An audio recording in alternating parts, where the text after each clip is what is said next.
Neben den Verlinkungen können Sie andere Arten von Aktionen zu Ihren Panoramen hinzufügen.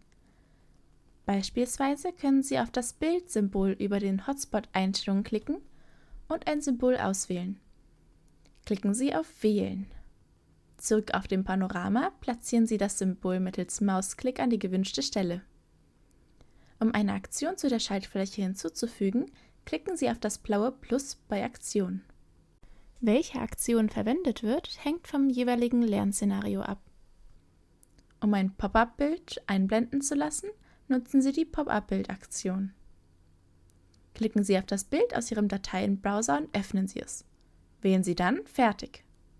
Zum Prüfen Ihrer Aktion nutzen Sie die Preview. Die Ladezeit wurde zum Zweck dieses Videos verkürzt und dauert bei der ersten Preview eines Projektes normalerweise einige Minuten.